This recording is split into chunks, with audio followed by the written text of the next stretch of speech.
ചേട്ടാ ഇത്? ചേട്ടനെ ആരെങ്കിലും പിടിച്ച് തല്ലിയോ? ഇനി അതോടെ ബാക്കിയുള്ളൂ. ഇവിടെ നാട്ടുകാർക്ക് മുഴുവൻ നട്ടഭ്രാന്താണെന്നാ തോന്നുന്നത്. വെറുതെ ട്രെയിനിൽ കയറാനും ഇറങ്ങാനും ആളുകൾ ഉണ്ടാക്കുന്ന തള്ളു കണ്ടാലേ ഇന്നൂടെ ലോകമുള്ളൂ തോന്നും. ഈ അഡ്രസ്സും കൊണ്ട് അന്വേഷിച്ച് ഞാൻ രാത്രി മുഴുവൻ കറങ്ങി നടന്നു. ഞങ്ങൾ കഴിഞ്ഞ ആഴ്ച വീട് മാറി. ഇത് തൽക്കാലം 2-3 മാസത്തേക്കാ. അത് കഴിഞ്ഞാല് ക്വാർട്ടേഴ്സിലേക്ക് മാറും. രവിയേട്ടൻ ഓഫീസിൽ പോയ? ഇല്ല, ഉള്ളിലുണ്ട്. റെഡിയാവുക. എന്റെ എഴുത്ത് കിട്ടിയില്ലേ? ഉവ്, എഴുത്തൊക്കെ കിട്ടി. പക്ഷേ മൂപ്പർക്ക് അനക്കൊന്നുമില്ല. ഇനി ബാക്കി ഞാൻ പറയാം. നീ ഇങ്ങോട്ട് വന്ന അതേ തീവണ്ടി 2:30 നാട്ടിലേക്ക് മടങ്ങിപ്പോ. പെട്ടെന്ന് ചെന്നാ ടിക്കറ്റ് കിട്ടാൻ വലിയ തിരക്കുണ്ടാവില്ല കുഞ്ഞളിയാ. ഇത്രയും ദൂരം സഞ്ചരിച്ചു വന്നിട്ട് അപ്പോട്ടിനൊന്ന് ക്ഷീണം മാറ്റി നാളെ പൊയ്ക്കോട്ടെ രവേട്ട. ആണോ? എന്നാ നീ ചെന്ന് കുറച്ച് എണ്ണയും കുഴമ്പും ഒക്കെ എടുത്തു വെച്ച് കൊടുക്ക് പൊന്നാങ്ങളേക്ക്. മൂപ്പര് ഉണ്ട് കുളിച്ച് സുഖമായിട്ട് കുറച്ച് ദിവസം ഇവിടെ താമസിക്കട്ടെ. എണ്ണയും കുഴമ്പൊക്കെ തേച്ച് അളിയാൻ കുളിച്ചാ മതി. നീ ഇതൊന്ന് ഒപ്പിട്ട് തന്നാ മതി, ഞാൻ പൊക്കണം. കൊടു, എന്നെ നോക്കണ്ട, നന്നായിട്ടൊരു ഒപ്പിട്ട് കൊടു. അളിയൻ കൊണ്ടുപോയി വിക്കട്ടെ സുഖമായിട്ട് തറവാട്. രവിയേട്ടാ, ഞാൻ വിശദമായിട്ട് രവിയേട്ടൻ എല്ലാം എഴുതിയിരുന്നു. അങ്ങേരോട് ബാങ്കിൽ നിന്ന് 4 ലക്ഷം മോഷ്ടിക്കാൻ ഞങ്ങൾ ആരും പറഞ്ഞില്ല. രവിയേട്ടാ, ദൈവദോഷം പറയരുത്. ബാങ്കിൽ അച്ഛന്റെ കൗണ്ടറിൽ നിന്ന് ആരോ കണക്ക് തെറ്റിച്ചെഴുതി 4 ലക്ഷം കാണാതാക്കി. അച്ഛൻ മോഷിച്ചെങ്കിൽ ആ പണം എവിടെ? ആ പണം ഉണ്ടായിരുന്ന അച്ഛൻ സ്വന്തം വീട് വെക്കാൻ തയ്യാറാവോ? അതൊക്കെ തന്നെ അച്ഛന്റെ അടവാ. പണം മോഷ്ടിച്ചിട്ടില്ല എന്ന് മറ്റുള്ളവരെ ബോധ്യപ്പെടുത്താനുള്ള അടവ്. രവിയേട്ട ഇത്ര ദുഷ്ടനാണോ? ഞാൻ ദുഷ്ടനായതുകൊണ്ടാണ് നിന്റെ പെങ്ങളെ ഞാൻ ഇപ്പോഴും പോറ്റുന്നത്. പാടം തരാം, പറമ്പ് തരാം, പൊന്ന് തരാം എന്നൊക്കെ പറഞ്ഞ് മോഹിപ്പിച്ചിട്ട്. അതൊന്നും ചുമ്മാ പറഞ്ഞതായിരുന്നില്ല. ഇങ്ങനെ ഒരു കേസ് ഇടുത്തി പോലെ തലേ വന്ന് വീഴുന്ന ആരെങ്കിലും വിചാരിച്ചോ? നീ കൂടുതൽ സംസാരിക്കണ്ട. വീട് തൽക്കാലം അങ്ങനെ വിൽക്കണ്ട. ഇവിടെ ഒപ്പിടുന്ന പ്രശ്നവുമില്ല. പണം കൊടുത്തില്ലെങ്കിൽ അച്ഛന് ജയിലിൽ കിടക്കേണ്ടി വരും. കിടക്കട്ടെ. ജയിലിൽ ഇപ്പം നല്ല ഭക്ഷണം കൊടുക്കുന്നത്. ഫാൻ, TV, എല്ലാ സൗകര്യങ്ങളും ഉണ്ട്. പിന്നെ അല്ലാതെ എന്ത് പറഞ്ഞാലും ഇത് ഒപ്പിട്ട് വാങ്ങിക്കാതെ എനിക്ക് ഇവിടുന്ന് പോകാൻ പറ്റില്ല. നാട്ടിൽ നിന്ന് വന്ന് തെണ്ടി തിരിഞ്ഞ് നടക്കുന്ന എത്രയോ പേര് ഈ സിറ്റിയിലുണ്ട്. വേണമെങ്കിൽ നിനക്ക് തണ്ടാൻ അടുക്കളയിൽ നിന്ന് ഒരു ചട്ടിയോ ചിരട്ടയോ ഞാൻ എടുത്തു തരാം. അങ്ങനെയാണ് വിധിയെങ്കിൽ ചട്ടി ചിരട്ടൊക്കെ എനിക്ക് വെളിയിലും കിട്ടും. എന്നാ ചെല്ല്, നേരം കളയാതെ ചെന്ന് തെണ്ട്. രവേട്ട, ആവശ്യമില്ലാത്ത കാര്യങ്ങളൊന്നും സംസാരിക്കണ്ട. ആജ്ഞയാണോ? ജനം ഉണ്ടെങ്കിൽ നീയും കൂടി ഇറങ്ങി ചെല്ലടി. വേണ്ട മിനി, നിങ്ങൾ തമ്മിൽ വഴക്കിടണ്ട. തെണ്ടിയിട്ടായാലും മോഷ്ടിച്ചിട്ടായാലും അച്ഛനെ രക്ഷിക്കാനുള്ള വഴി കാണാതെ ഞാൻ ഇവിടുന്ന് മടങ്ങിപ്പോവില്ല. പക്ഷെ ഒന്ന് ഞാൻ തീർത്ത് പറഞ്ഞേക്കാം, ഇനി തന്റെ അവതാരത്തിന് വേണ്ടി ഞാൻ ഈ പടി ചവിട്ടില്ല. നീ പോയി കാപ്പി എടുക്കടി.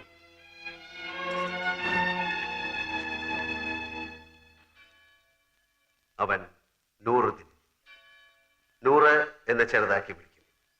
എന്റെ ബാല്യകാല സുഹൃത്ത്. അവൻ ഈ നഗരത്തിലാണ്. ഇവിടെ മാമ ബീരാനിക്കയുടെ കൂടെയാണ് നൂറിന്റെ താമസം. മാമയുടെ കച്ചവടത്തിന് സഹായിക്കലാണ് പണി.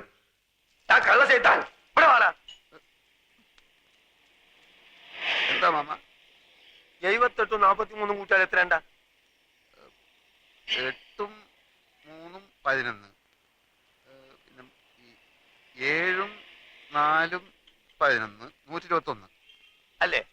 ഇതെത്ര? അത് 111.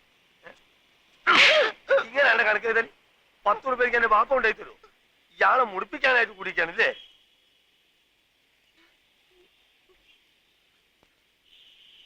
ഈ എന്താണ് കുന്തം മുണിക്കമായിരിക്കണേ?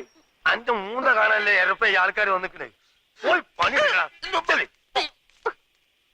ലക്ഷണം കിട്ടും.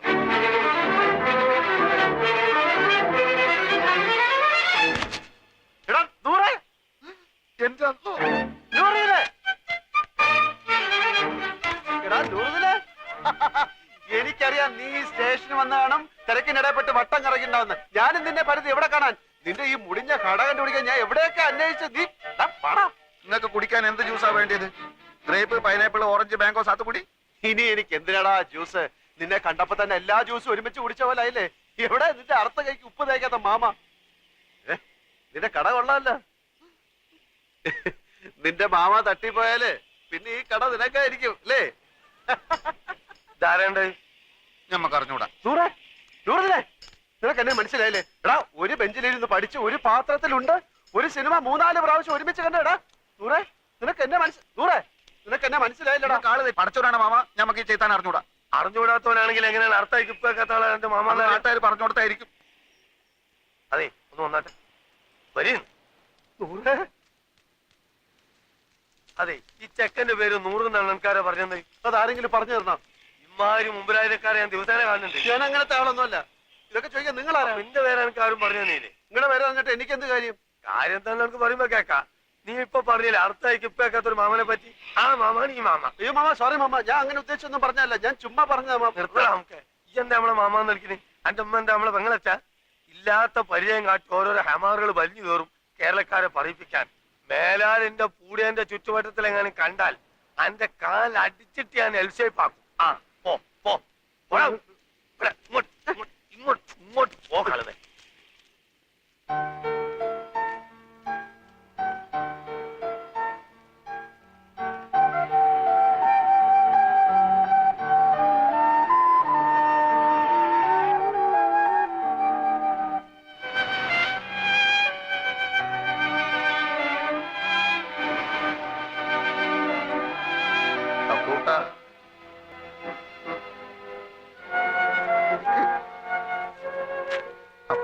ഈ കടപ്പുറം നിന്റെ തറവാട്ട് അറിയാവുന്നല്ല. നിനക്ക് എന്നെ അറിയില്ലല്ലേടാ പൊന്നി. എടാ സ്കൂളിൽ പഠിക്കുമ്പോ ഞാൻ നിനക്ക് എത്ര ഐസിക്ക് വാങ്ങിച്ചു തന്നിട്ടുണ്ടോ? എടാ എല്ലാ കണക്ക് പരീക്ഷയ്ക്ക് നീ എന്റെ പേപ്പർ കോപ്പി അടിച്ചല്ലേടാ ജയിച്ചത്. എടാ 8ാം ക്ലാസ്സിൽ പഠിക്കുമ്പോ ഹൈമാവതിയുടെ ചോറ് കട്ട് നിന്നതിനെ നിന്നെ സ്കൂളിൽ സസ്പെൻഡ് ചെയ്തപ്പോ ഞാനല്ലേടാ കുറ്റം ഏറ്റെടുത്ത് നിന്നെ രക്ഷിച്ചേ? പറയടാ. കഴിഞ്ഞ എന്ത് കഴിഞ്ഞാന്ന് പറഞ്ഞു കഴിഞ്ഞോന്ന് കഴിഞ്ഞെങ്കിൽ ഞമ്മക്ക് ചിലത് പറയാനുണ്ട്. എനിക്ക് കേൾക്കണ്ട. എന്നാ ചെവി പൊത്തിക്കള. പലിശക്ക് പണം കൊടുക്കുന്ന മാമാന്റെ ആട്ടുതുപ്പ് സഹിച്ചിട്ട് നമ്മളിവിടെ കയ്യ. എന്തിന്? മൈമുനേനെ മറ്റാരും തട്ടിക്കൊണ്ടുപോവാതിരിക്കാൻ വേണ്ടി. ശമ്പളമില്ല, നല്ലൊരു ഷഡ്ഡി വാങ്ങാനുള്ള പൈസ പോലും അയാൾ തരില്ല. സഹിക്കുക. അങ്ങനെ ഇരിക്കുമ്പോ കഴിഞ്ഞ കൊല്ലം നാട്ടിൽ നിന്നൊരു പഹയം വന്ന് ചാടി. നമ്മളെ കോയിക്കലെ മൊയ്തൂക്കാന്റെ മോൻ ഖാലിദ് നമ്മളെ കൊണ്ടാവും പോലെ അവനെ നമ്മൾ സൽക്കരിച്ച് ഒടുക്കം മാമാന്റെ കയ്യിൽ നിന്ന് 500 റുപ്യ വാങ്ങിയിട്ട് മുങ്ങിക്കളഞ്ഞു. അതിനുശേഷം നമ്മളെ കൂട്ടുകാരനാന്ന് പറഞ്ഞിട്ട് ആര് വന്നാലും മാമാന്റെ അടി ഞമ്മക്ക. ആ ഒറ്റ കാരണം കൊണ്ടാണ് അപ്പൊ കുട്ട അറിയാത്ത പോലെ നമ്മൾ ആക്ട് ചെയ്തത്.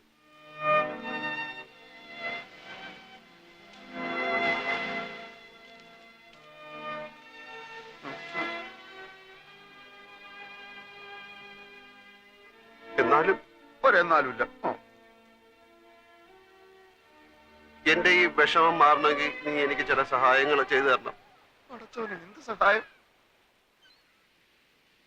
അച്ഛന്റെ കേസിന്റെ കാര്യം ഞാൻ എഴുതിയിരുന്നല്ലോ. ആ, പെൻഷൻ വരെ അവർ പിടിച്ചു വെച്ചു. ഇളയ പെങ്ങളാണെങ്കിൽ മെഡിസിൻ 3ാം വർഷമാണ്. കേസും ഫീസും ചെലവും നടത്തി ഒരു വഴിയാധാരത്തിന്റെ വക്കിലാണ് ഞാൻ. വീട് വിൽക്കാൻ നോക്കിയപ്പോ ഇവിടുത്തെ അളിയെ സമ്മതിക്കുന്നില്ല. നാട്ടിൽ ചെന്ന കടക്കാരെല്ലാം കൂടെ എന്നെ എടുത്തിട്ടിരിക്കും. ഈ അവസ്ഥയിൽ എനിക്ക് എന്ത് സഹായമാണ് വേണ്ടതെന്ന് നിനക്ക് ഊഹിച്ചൂടെ?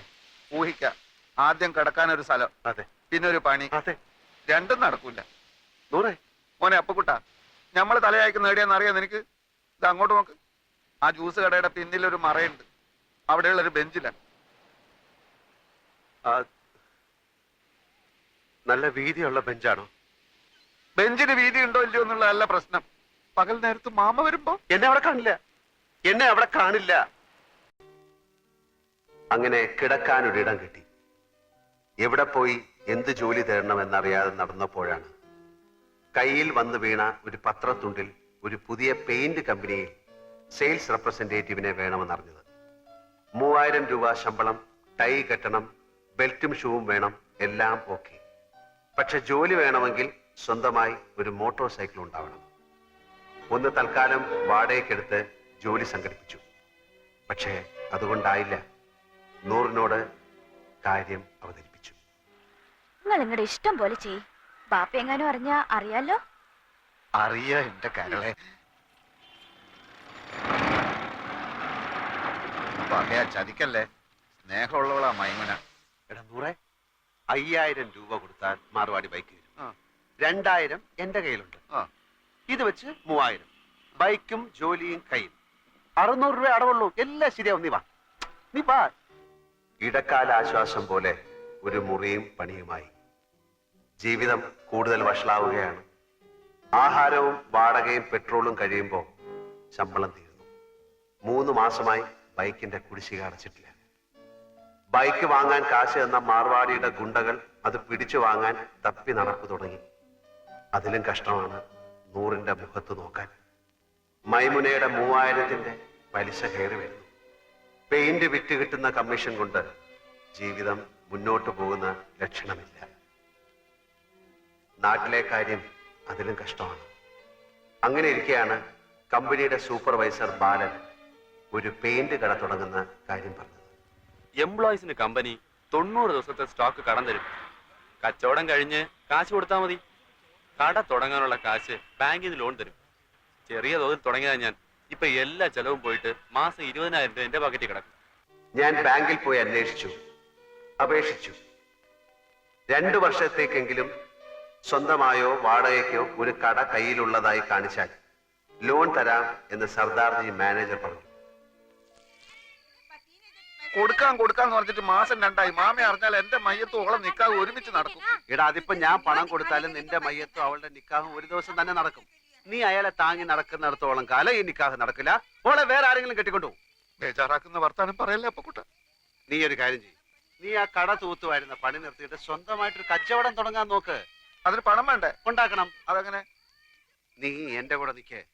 ഞാനൊരു പെയിന്റ് കട തുടങ്ങാൻ പോവാണ്. ഒരു 4 ലക്ഷം രൂപയാവും. പണം കായ്ക്കുന്ന മരം എന്തെങ്കിലും നട്ടുപിടിപ്പിച്ചിട്ടുണ്ടെങ്കിൽ 4 ലക്ഷം. എടാ, ബാങ്ക് തരും. മാനേജറെ പോയി കണ്ടു. നല്ല അമ്പോറ്റി അടിച്ചിങ് ലോണിനുള്ള ആപ്ലിക്കേഷൻ കൊടുത്തു. അടുത്ത ആഴ്ച കാശ് കിട്ടും. അപ്പൊ കുട്ടാ ഞമ്മളെ അങ്ങനെ മണ്ടനാക്കല്ലേ. നിനക്ക് എന്നെ വിശ്വാസം ഇല്ലെങ്കിൽ നീ എന്റെ കൂടെ വാ. ബാങ്ക് മാനേജറുടെ വായി തന്നെയൊക്കെ 2 ലക്ഷം രൂപ ഡിപ്പോസിറ്റ് കൊടുത്താൽ 10 ലക്ഷം രൂപയുടെ സ്റ്റോക്ക് വരും. വിറ്റിട്ട് 3 മാസം കൊണ്ട് പൈസ തിരിച്ചു കൊടുത്താൽ മതി. കടയുടെ വാടക 1.25 ലക്ഷം രൂപ. പോയിട്ട് 75,000 25,000 വീട്ടിലേക്ക് അയച്ചു കൊടുത്താലും കുറെ നാളത്തേക്കുള്ള കേസും ഫീസും നടക്കും. ബാക്കി 50,000 15,000 കൊണ്ട് ആ മറ്റേ മോട്ടോർ ബൈക്ക് മാറാടിയുടെ മുഖത്ത് വലിച്ചോണ്ട് കൊടുക്കും. ബാക്കി 35,000 15,000 കൊണ്ട് അന്തസ്സുള്ള വൃത്തിയായിട്ടൊരു സ്ഥലം താമസിക്കാൻ. അപ്പൊ മൈമനയുടെ 3,000 അത് കൊടുക്കും. പോയിട്ട് 22,000. അത് ഞാൻ എന്ത് ചെയ്യുന്നറിയോ? കൊറേ കുപ്പായം വാങ്ങും, കൊറേ സിനിമകൾ. എടാ മണ്ട മുത്തപ്പ, അത് ഞാൻ നിനക്ക് തരും. ഒരു ജ്യൂസ് കട തുടങ്ങാൻ.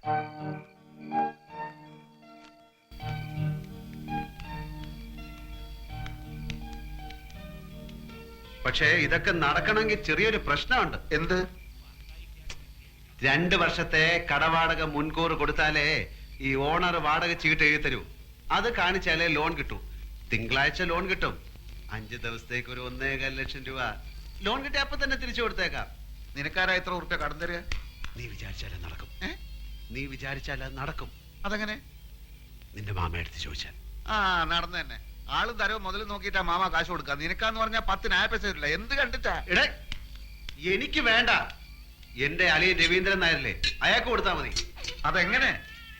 ഞാൻ കാര്യങ്ങൾ വിശദമായിട്ട് പറയാം. നീ എന്റെ കൂടെ ഒന്ന് നിന്നാ മതി. ഇതൊന്നും എനിക്ക് വേണ്ടിയിട്ട് മാത്രമല്ല കേട്ടോ. മൈമുനയുടെ നിക്കാതെ നിന്റെ മയ്യത്ത് ഒരുമിച്ച് അടക്കാതിരിക്കാൻ കൂടി വേണ്ടിട്ടോ ഞാൻ ഇതൊക്കെ പറയുന്നത്. ഇതൊക്കെ എങ്ങനെ നടക്കും ആദ്യം പറ.